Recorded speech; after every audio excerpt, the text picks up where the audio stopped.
constrain the money. When the money falls, the kingdom. That's it. The kingdom falls. Yeah. Right?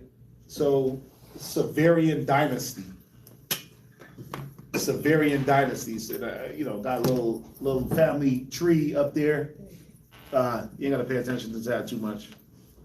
Severian dynasty. The Severian dynasty, sometimes called the Septimian dynasty, ruled the Roman Empire between 193 and 235.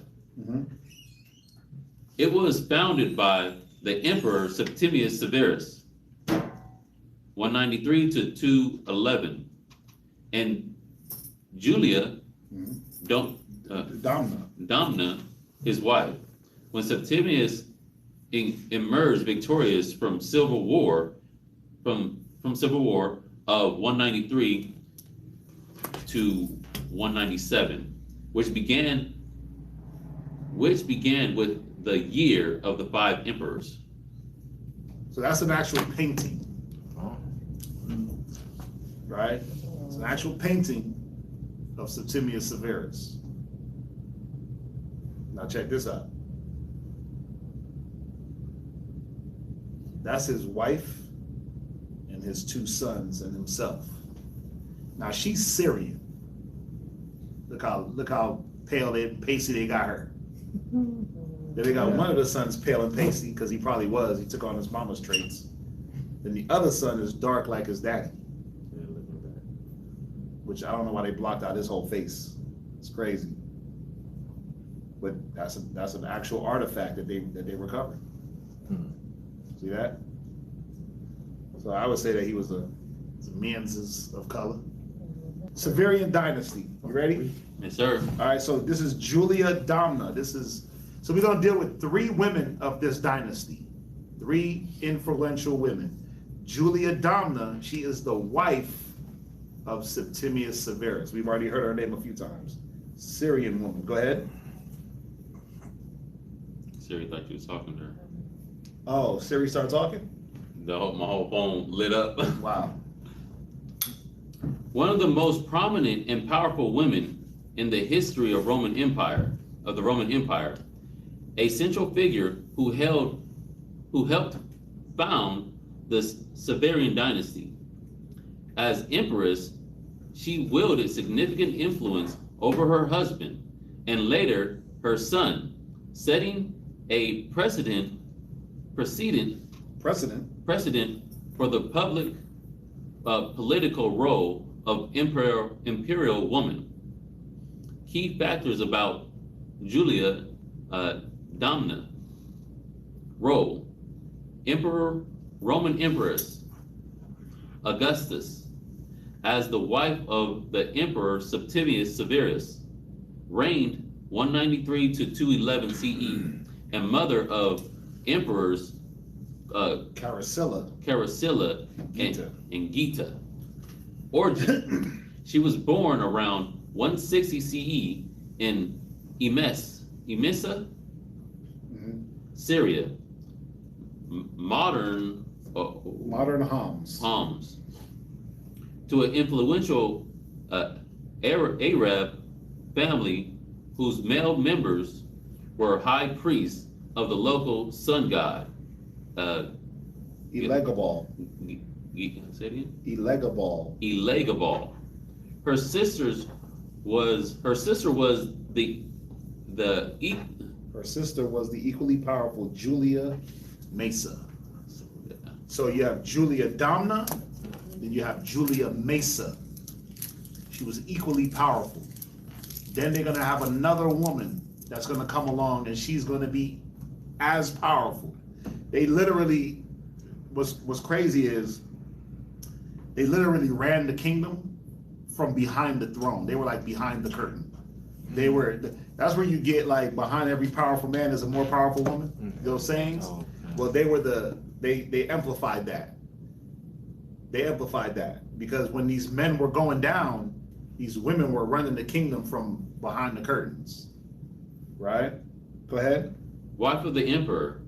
Her marriage to Septimius Severus a senator and general of Africa, helped legitimize his claim to the throne during a Tumultuous. tumultuous year of the 5 emperors in 193 CE, establishing the Severian dynasty. Same woman, Julia Domna. What we got? In public influence and titles, she was highly intelligent, well-read, and politically astute. She often accompanied her husband on military campaigns, a rare feat for an empress, which earned her the honorary title of Mother of the Invincible Camps. Mother of emperors. After Septimius Severus' death, she served as a mediator between her 2 sons, Carcelia and Gita, who were meant to rule jointly. The rivalry ended tragically with Carcelia murdering Gita in her presence in 212 CE. During the sole reign of her son, Cerilia, her influence reached its peak.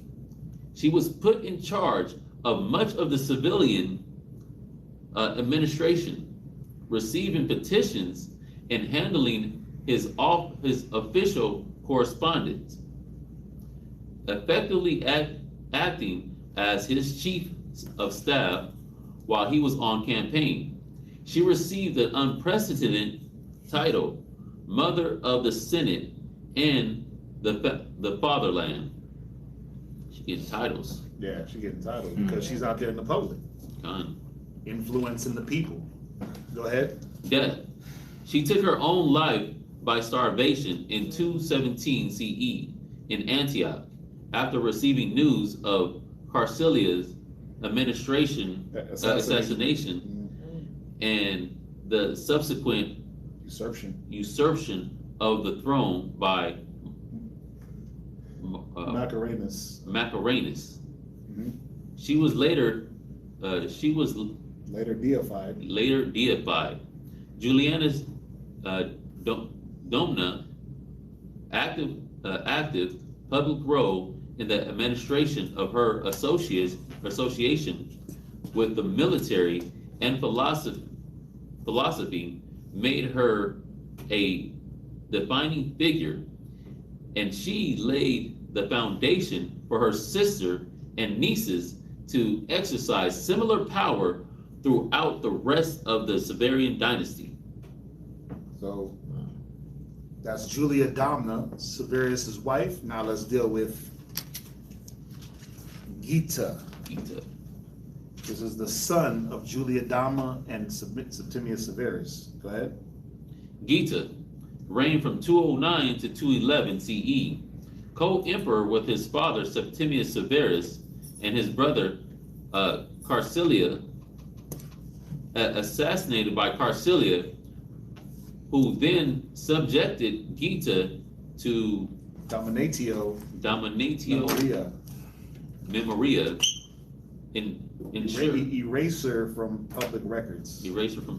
Right. So we talked about that in the previous class, where you had an emperor that erased the records of a previous emperor.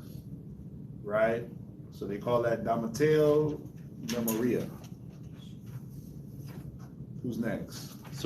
Cerilia ruled 211 to 217 CE jointly with his brother Gita, whom he had murdered shortly after their father's death.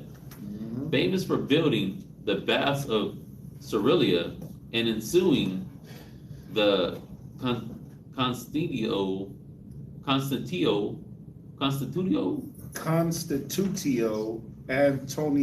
Antoniania, which granted Roman yeah, which granted Roman citizenship to all free inhabitants of the empire. So the baths of Carakilia. So this was a bathhouse. It housed at any one time 10,000 men. Hot tubs, pools. They was in there playing sports.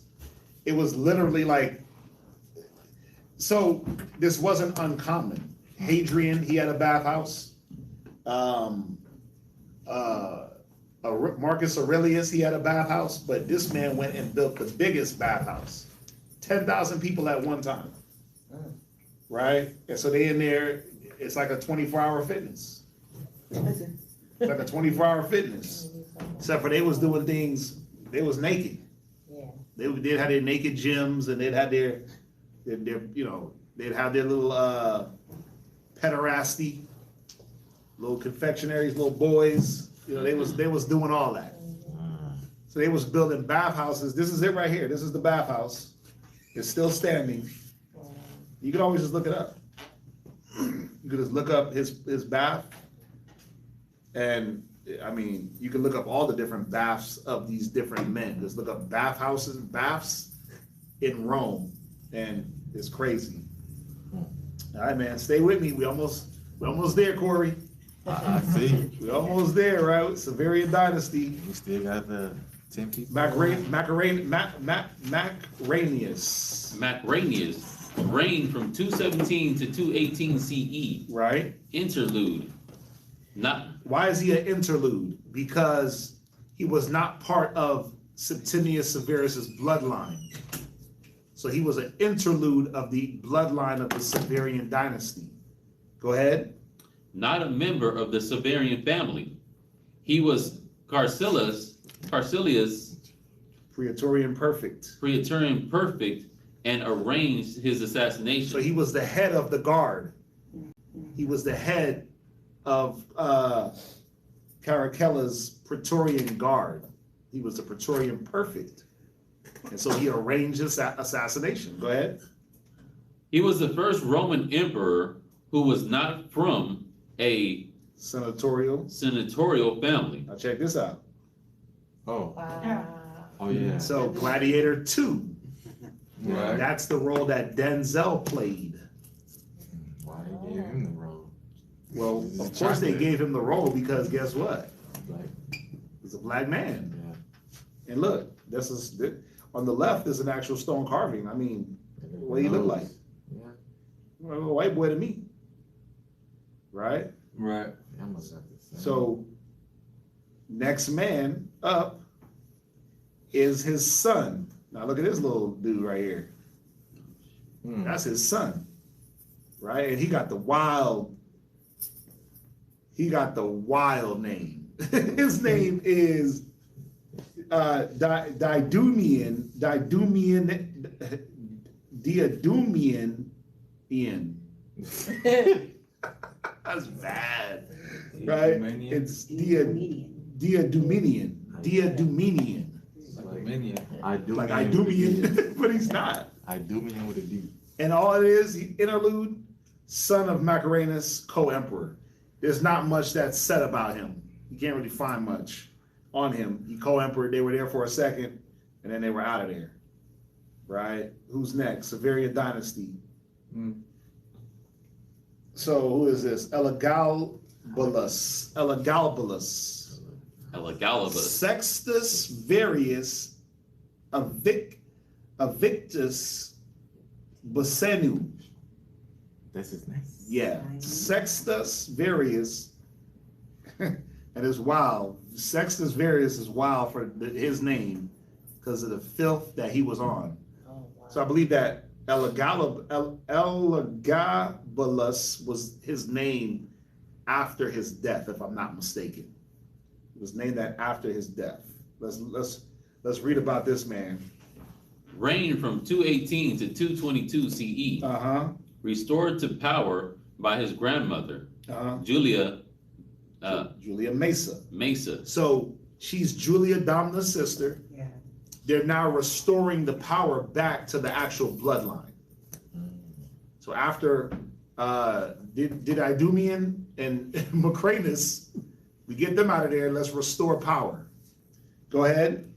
Highly controversial for attempting to replace the Roman state god Jupiter with the Caesarean sun god Elagabalbal.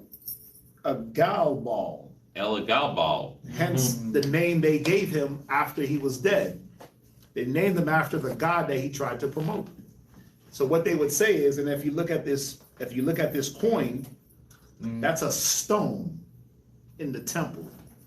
So what he would do is, to worship this god, he would have a cart driven by horses with no rider.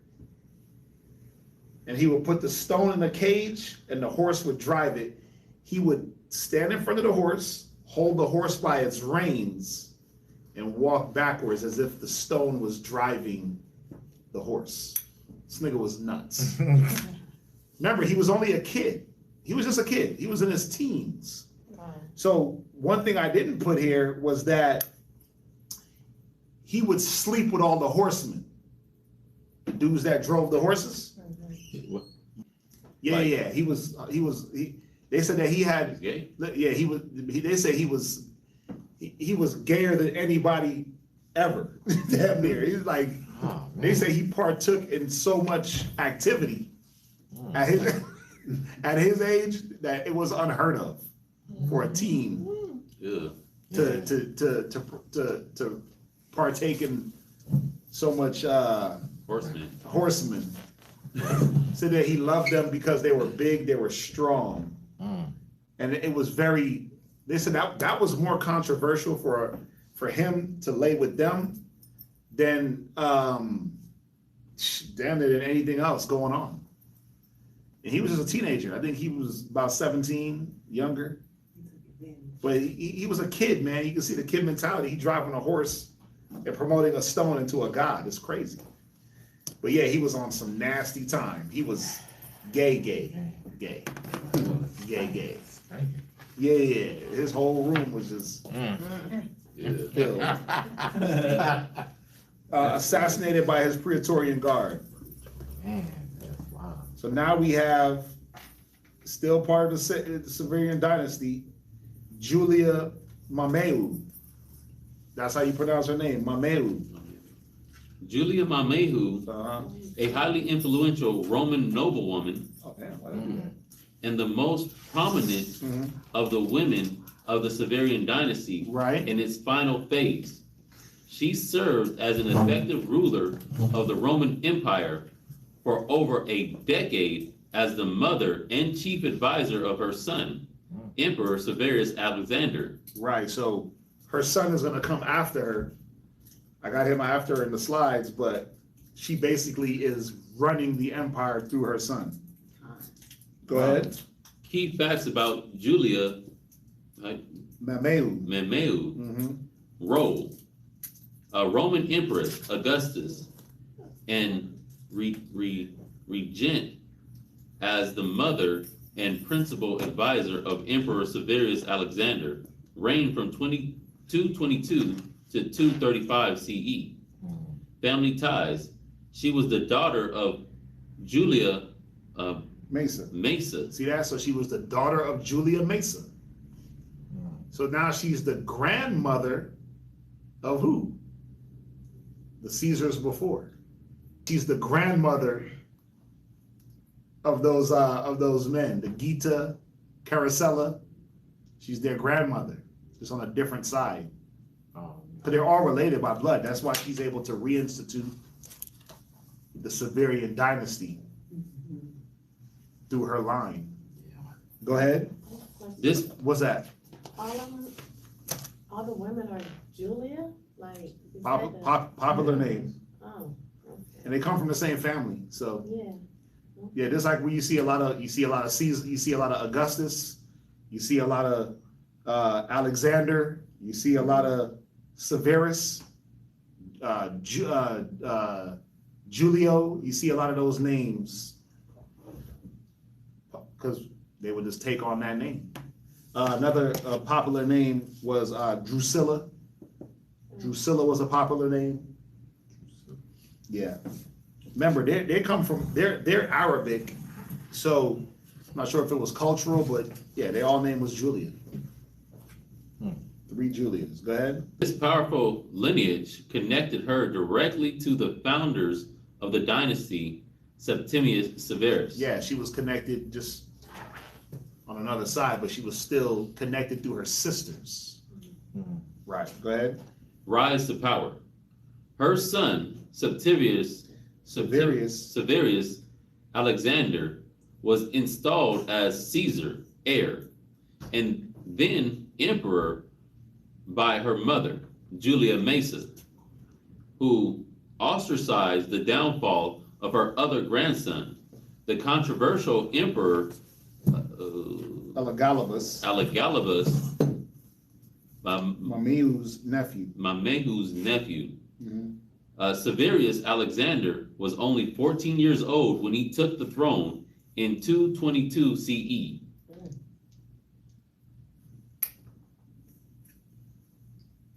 You want me to read?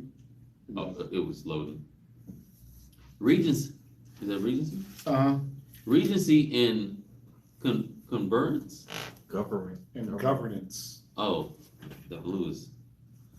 As her son was a minor, Julia Memua, that's it right again?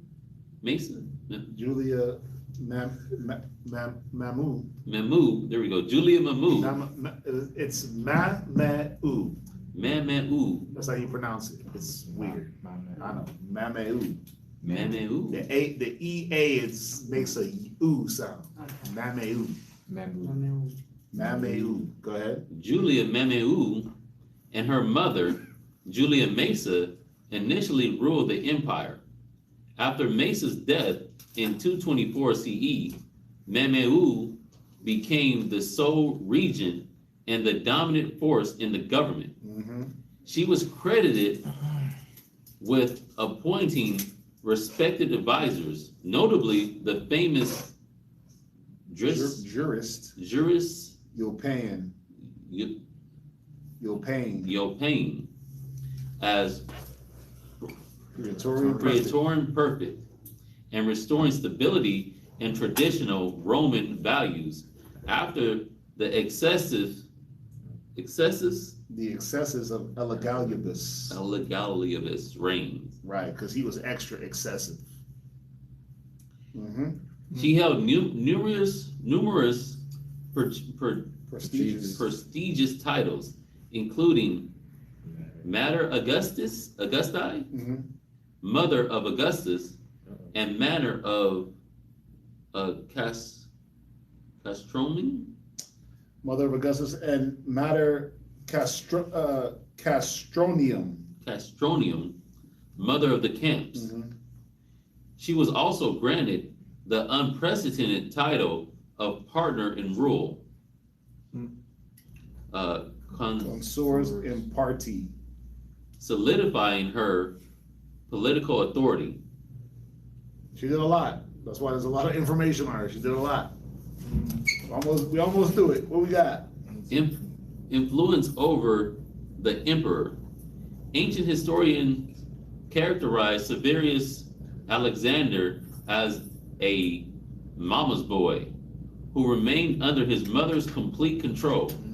Even as an adult, Memua's cautious and often stingy financial policy, combined with her son's lack of military leadership, eventually alienated the powerful Roman legions. Right, so you see what's going on.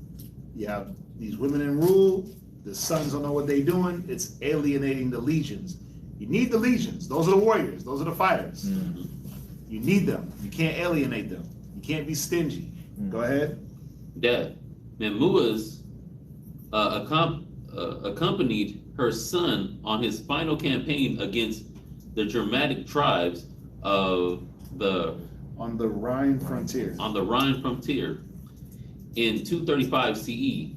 The disillusioned army troops mutinied, proclaimed the general Maximus Maximus Thrax. As the new emperor, and murdered both Julia Memua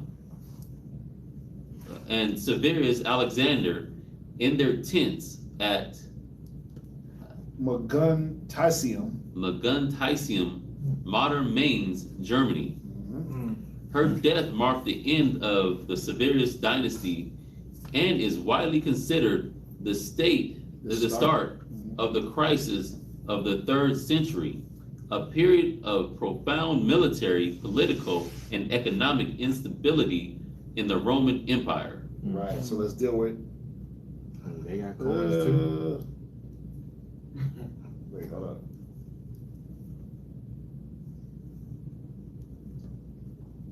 Right, so let's do Julia Mesa real quick. Right?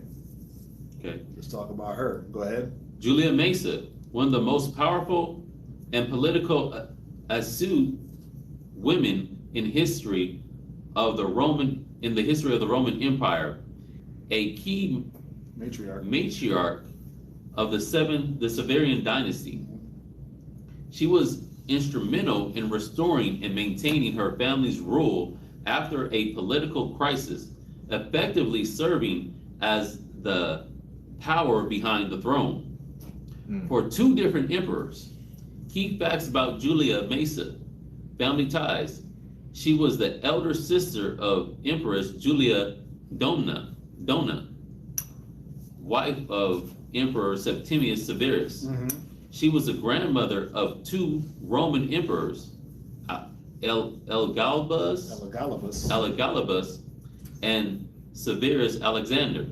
Origin: she was from a prominent Arab family in Emesa, Syria, modern Homs, whose male members were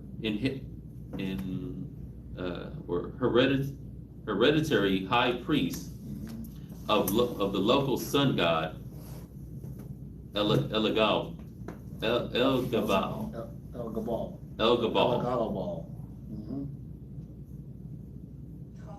Rise to power. She first rose to prominence alongside her sister Julia Domna at the imperial court of her brother-in-law Septimius Severus. Following the assassination of her nephew Carcelia and the usurpation of the throne by Marsilius in 217 CE, she was exiled to Syria. Restoration of the dynasty. From exile, she masterminded the downfall of Marcranius. She used her enormous wealth and the loyalty of the Syrian legions to promote her 14-year-old grandson, Elagabalus, the illegitimate son of as the illegitimate son of Carcelia, and the rightful heir. So what she did, so this is what she did. So from Syria, she's looking at what's going on with the state of the family, and so she tells a lie that Elagabalus, the young dude that was gay, she lied and said that he was the illegitimate son of Carcelia to get him on the throne. So we're kind of going backwards a little bit. Like recapping. Just recapping. So remember, you have these 3 women. You have Domna, you have Mesa, and you have Mamua, Mamaue, whatever. Yeah. Right? The names is crazy. Got the 3 Julias. So one gets expelled. One is married to Septimius Severus. And then the other Julia, she dies with her son, Septimius Alexander. Right? But before all that, there's Julia Mesa. She's seeing what's going on. It's showing you how they got back into power, how the Severus line got back into power. Just go back to Marcanus and his son, Didymumian, right? They took the throne she plots and sets up a way to get them off the throne. Part of her plot was to say that Elagabalus was the illegitimate son of Carcelia so that he could get on the throne. So it's these women, bro, them back plots and those conniving ways to get things the way they want it. What's the name of this movie? The name of this movie is Game of Thrones. Man. We didn't get Game of Thrones from. It's these backdrops and these backstories, right? Her plot succeeded. Marcranus was defeated, and Elagabalus was made emperor in 218 CE. Right? So we're almost done with her. What you got? Political role. Uh-huh. For her success, she was granted the title of Augusta and played a dominant role in the government during her grandson's reign. When Elagabalus' eccentric and controversial behavior threatened the dynasty, she astutely convinced him to adopt his more moderate cousin, her other grandson, Severius Alexander, as his heir. After Elagabalus' subsequent murder in 222 CE, she helped govern the empire alongside her daughter, Julia Memeu, during the early reign of the young Severius Alexander. Julia Mesa ensured the Severian dynasty survived for another generation through her strategic brilliance, political maneuvering, and influence over the army. See? Mm-hmm. She, along with her sister and daughters, marked a period where women of the imperial family wielded unprecedented public authority. So she had unprecedented public authority. She was smart. So let's just deal with the Severian dynasty and the crisis of the 3rd century. So now we're going to deal with the last man of the Severian dynasty, who is Severius Alexander. Right? Okay, so Severius Alexander. You see it? Yeah. Go ahead. Severius Alexander reigned 222 to 235 CE. So real quick, y'all see how much history we got to go through and how many men we got to deal with just to get through 1 or 2 scriptures? Just to understand it? Feathers. Yeah, this is just the noise from the eagle's body. We already dealt with the feathers. This is just the noise from the eagle's body, just showing you this time period. It's about 96 to 480. You're talking about almost 300 years, 300 years plus.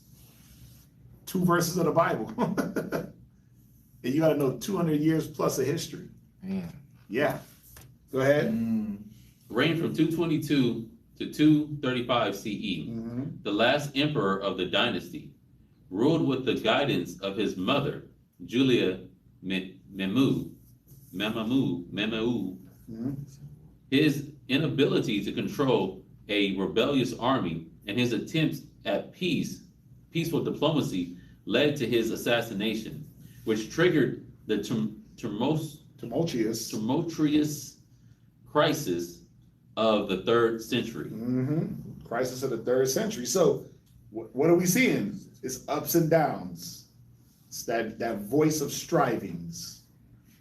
The 2 empires, East and West. So after the Severian dynasty collapses, then we see other men rise up into power, and we see the Roman Empire split into East and West. Right? So we're almost done. Go ahead. The imperial crisis, 235 to 284 CE. A period of intense civil war, economic instability. So remember, in the scripture that we read, it said that it was in peril of falling, that the empire was it was in peril of falling, but then it would be restored. That's what we're seeing. We're seeing that the empire is falling, right? And then what happens after and I'm jumping a little bit, but what happens after the Dark Ages? Esau. What happens after the Dark Ages? What do they call it? Renaissance era. The Renaissance or the Restoration. Who restores it? Ain't it Rome? Oh yeah, the Catholic Church. The Renaissance period is Rome re-emerging through art. That's where you get your Sistine Chapel and all your Leonardos, and you get that demonic image of Christ, the whitewashed image. Right. So we see here that the empire is falling. Right? Go back to that scripture real quick in 2nd Ezra. It was 2nd Ezra's what? 12. 12, 12 and 17. 18. Anybody? Okay, read 12:17 real quick. As for the voice that thou heardest speak, Uh-huh. and that thou sawest not to go out from the heads, but from the midst of the body thereof. This is the interpretation. That after the time of that kingdom, there shall arise great strivings. So we're dealing with those great strivings. Go ahead. And it shall stand in peril of falling. Right, it shall what? Stand in peril of falling. And that's what we're seeing. We're seeing the kingdom fall. And by the time, like right now, we're only at 235, 284. By the time we get to 480, it's fallen. Go ahead. Nevertheless, it shall not fall, not then fall, but shall be restored again to his beginning. Right, because what's going to happen after it falls, we're going to have the Dark Ages. And then after the Dark Ages, we have the Renaissance period, which is the resurgence or the reemergence of the Roman Empire. They come back through arts, they come back through all these different things, right? And that's where you get the Renaissance. So you see, I mean, you see how the scriptures is lining up with the history, or excuse me, the history is lining up with the Bible, right? So we're still dealing with the fall. Go ahead. The imperial crisis, Right. 235 to 284 CE, Uh-huh. a period of intense civil war, Uh-huh. economic instability, devaluation of currency. See, devaluation of the currency.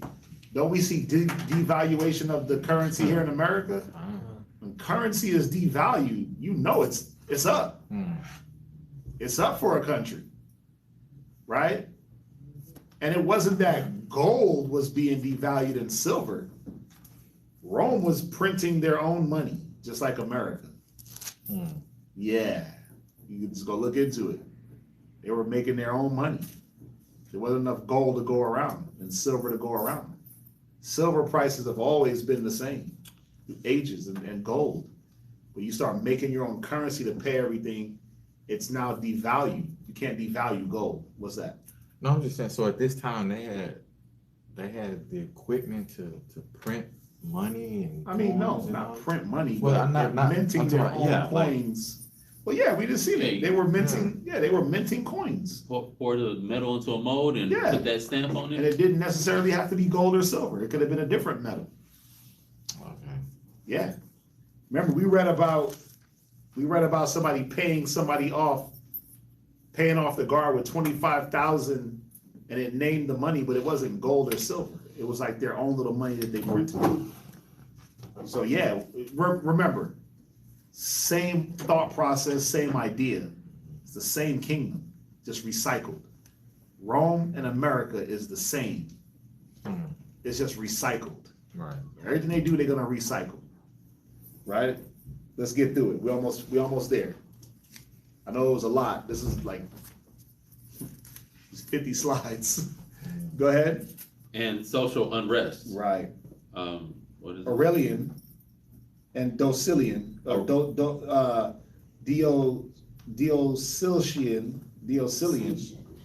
Diocletian. Diocletian. Yeah. Aurelian Diocletian. Uh-huh. Aurelian briefly reunited the empire, Uh-huh. and Diocletian followed his policies, establishing the tyranny, Tetrarchy. the tetrarchy rule of course. Yeah, rule of 4 to improve administration. So he set up 4 rulers, a tetrarch. Okay. 4 rulers to rule the different, 4 rulers to rule the empire, right? Star Wars. To improve administration. But that, remember, Herod was a what? Herod was a Tetrarch, yeah. Right. They do that to help rulership and administration and policies get rolled out, especially when you split the empire. It's easier to get things moving, to get things going, to administer policy when you set up these 4 men. Go ahead. Division of the empire. In 285 CE, to facilitate more efficient governance. Right, so they broke up the empire to facilitate more efficient governance. It's easier to govern if we split it up. East, west, in the east you got 2 guys, they handle things. In the west you got 2 guys, they handle things. It's that simple. Go ahead. Succession issues. Delosian's retirement led to this dissolution of the tetrarchy and tetrarchy And civil war broke out again between rival generals Maxentius and Constantine. There's something at the bottom. Yeah, no, there's nothing that belongs in it. It's Constantine. This is where we get Constantine the Great. Yeah, I thought it was crazy. Right, go ahead. Constantine and the rise of Christianity. Mm-hmm. Is it supposed to be read across? And then, yeah. Okay. Constantine the Great and a new Rome. Mm-hmm. Battle of the Milvian Bridge. Mm-hmm. Constantine defeated Maxentius in 312 CE to become the sole emperor of both the Western and Eastern empires. Right, so Constantine comes through, he reunites the empires. Go ahead, sole emperor. Reforms. Constantine stabilizes the empire, reformed the military, and revalued the currency. Mm-hmm. New Rome. He founded a new capital city, Constantinople, on the site of the ancient Byzantium. Christianity. Constantine's support for Christianity was a pivotal movement in the empire's history. So what year was this? Like, what did it say, 320? 312. 312 CE. Mm-hmm. So we're getting close to the end. This is the Byzantine. Is that the same like the Byzantine Empire. Mm-hmm. Julian the Apostate, the last pagan empire. Julian the Apostate. So what you got? Emperor. The last pagan emperor. Exactly. Go ahead. Emperor Julian, 361 to 363 CE, Constantine's cousin and successor. Julian tried to restore Rome's former glory through administrative reforms, succession, and conflict. After Constantine's death, his sons fought among themselves, threatening to undo his achievements. Rejection of Christianity. The Neo-Patronic philosopher Julian rejected Christianity and blamed it for the empire's decline. He tried to reinstate paganism. He tried to reinstate what? Paganism. Go ahead. Through policies of religious intolerance, earning him the nickname Julian the Apostate. Right, so he tried to get back to that pagan Greek pantheon of gods, right? This law keeping ain't working for us. It's breaking down. It's breaking us down. Let's get back to Zeus and Diana and all those different Greek gods that they were worshiping. Go ahead. End of a dynasty. Julian died. Oh, that was crazy. Go ahead. Julian died on a military campaign, ending the dynasty and ensured that Christianity would continue to rise in influence within the Roman Empire. So he died. His efforts died with him. Here we go. The Gothic Wars and Battle of Adrianople. Adrianople. The beginning of the end, the Gothic Wars. The Gothic Wars, 376 through 382 CE. A series of battles between the Roman Empire and the invading Goth tribes. The Battle of Adrianople. 378 CE. The Roman army, led by Emperor Valens, suffered a devastating defeat. This event is widely considered a turning point in the decline of the Western Roman Empire. Here we go. The official end of the Western Roman Empire, the final fall, the final emperor, the Western Roman Empire officially ended on September 4th, 476 CE, when the last emperor, Romulus Augustulus, was disposed by the Germanic king Odoacer. Right, so you had these Germanic tribes, they was coming through fighting the Romans. And so they say that 476 was the official end. You could say 476 to 480. Alternative date, some historians mark the end as 480 CE with the death of Julius Nepos. Right, so we got from 96 AD to 480 AD or 480 CE, which marks the end. And so with the next class we're going to go into, that's going to bring us into now the Dark Ages. And so we're going to be a lot more scriptures. Still going to be a lot of history, but it's going to be a lot more scriptures. The next go around, Revelations. So keynotes. I'll read this real quick. Keynotes. I'll read that second Esdras 12:17. We read it, but let's just read it one more time. Because this was the scriptural focus that we dealt with. So, As for the voice that thou heardest speak, that thou sawest not to go out from the heads, right, but from the midst of the body thereof. Right. This is the interpretation. Right. So the voice that goes from the midst of the body, what was that? Go ahead. That after the time of that kingdom, there shall arise great strivings, and it shall stand in peril of falling. Right, and it should stand in peril of falling. And really that's where we stop with that. Because the second part is going to be, but it shall not fall, and that's going to go into the Renaissance era. Right? Voice of striving, the decline of the Roman Empire. So these are just key points that we touched on. Voice of striving, the decline of the Roman Empire, 193 AD to 476, 480, also signifies the ushering in of the Dark Ages, 476 to 1476 AD, circa. Right? What else did we touch on? Key concept, a period of great striving and peril of falling for the Roman Empire, as foretold by ancient prophecy, historical context. This decline marks the transition from the golden age of Rome to the chaotic period known as the Dark Ages, 476 to 1476.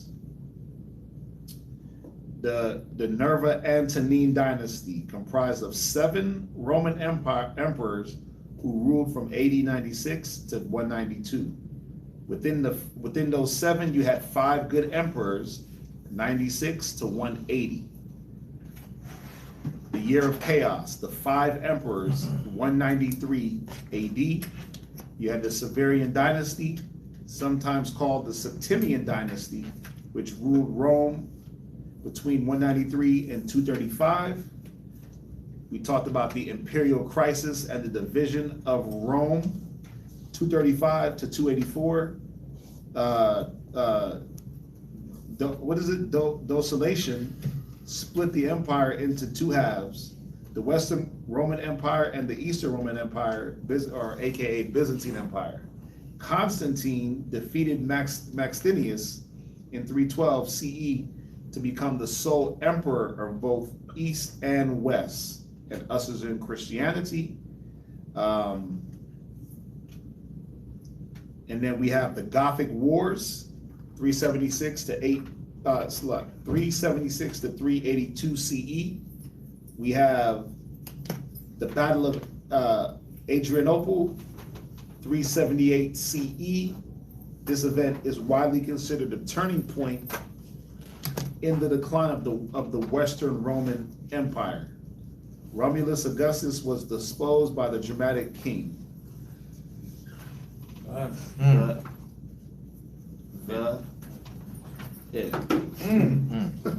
Take your questions. So, questions? What question you have?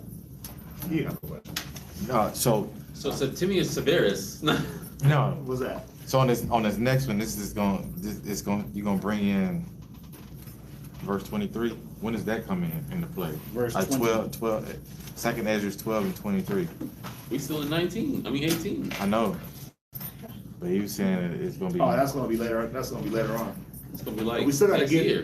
because the next class, if I'm not mistaken, we're gonna be in Revelations a lot. Okay. Right. Dealing with the 1,000 years, Satan being closed up for 1,000 years, the Renaissance period. We're gonna be dealing with a lot of that. So there's gonna be a lot of scriptures. So we're not gonna get down to 23 for a while. I mean, I'm trying to make this as extensive as possible while not being so extensive. Right? But I mean, it's a lot of information. Yeah. It's a lot of information. So, and just dealing with these men, I didn't have to drag it out, Right. but I wanted to give y'all the information. Huh. And then you could always do more research on each man. There's a lot of things that they did that I didn't mention. We're gonna get there.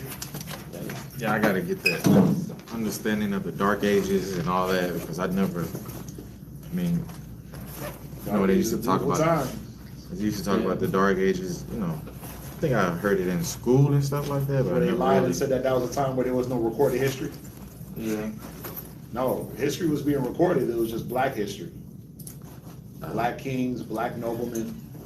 You can see it, and what it is that it said that Septimius Severus ushered in that period through his dynasty and the civil wars and him taking over these different parts of Rome.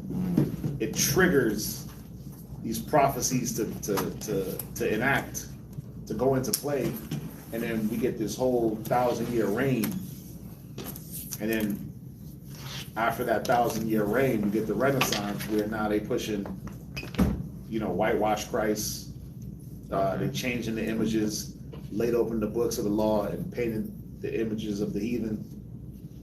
So we're gonna go into all of those scriptures. Con. John, God. anything else before we shut it down? All right. Well, with that, we're gonna say shalom. Shalom.